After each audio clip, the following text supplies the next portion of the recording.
আজ অনেক দিন পর একটা লং ভিডিও নিয়ে আসলাম। অনেক দিন হয়েছে আমি কোনো লং ভিডিও দেই না।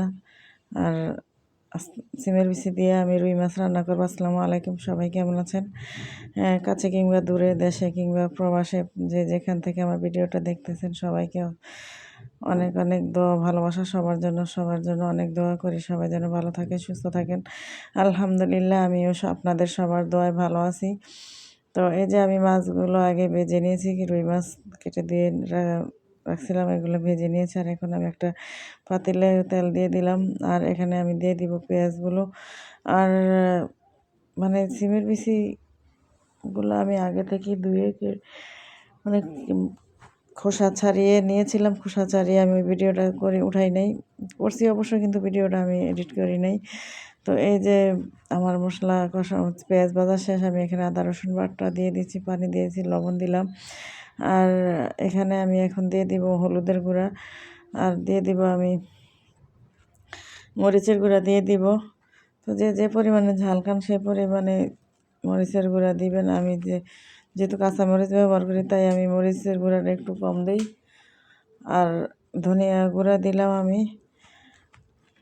মশলাটা ভালো করে আমি কষিয়ে নিব এখন। এই যে মশলা কষানো আমার, দেখেন কালারটা কত সুন্দর হয়েছে।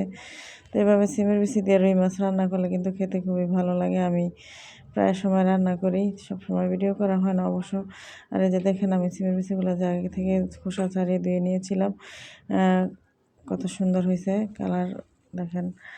বাইসা নিয়েছি সিমের বিচিগুলো, বাঁচতে অবশ্য কষ্ট, কিন্তু খেতে কিন্তু দারুণ টেস্ট। আমি এভাবে অনেকভাবে রান্না করি।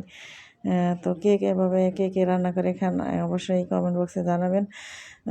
তো আমার সিমের বিচিগুলো কষানো প্রায় শেষের দিকে, আর আমি এমনভাবে কষাবো যাতে সিমের বিচিটা না ভাঙে, তাই আমি হালকা হালকা মানে নাড়াচাড়া করতেছি। আর এই কষানোটা ভালো করে কষাতে হবে, ঠিক আছে, কিন্তু যাতে না ভাঙে ওই পরিমাণে কষাতে হবে। হালকা একটু থাকতেই আমাদের জল দিয়ে দিতে হবে আর কি, তাহলে আর বেশি সিদ্ধ মানে বেশিক্ষণ যদি কষায় আবার জল দিই, তখন দেখা যায় ভেঙে যাবে বিচিটা, তখন ডাল হয়ে যাবে পুরা, তখন খেতে ততটা ভালো লাগবে না। আর যদি আস্ত থাকে বিচিটা, তখন খেতে কিন্তু খুবই ভালো লাগবে। দেখেন আমি জল দিয়ে দিছি, গরম পানি আমি আগে থেকে গরম পানি করে রাখছিলাম। আর আমি তরকারিতে বেশিরভাগই গরম পানি দিই, আর গরম পানি দিলে মনে হয় তরকারিটা আমার কাছে বেটার মনে হয়। বেশিরভাগই চেষ্টা করি গরম পানি দেওয়ার জন্য। আর এখন আমি এই যে মাছগুলো দিয়ে দিব, ভাজা রাখা মাছগুলো আগে থেকে।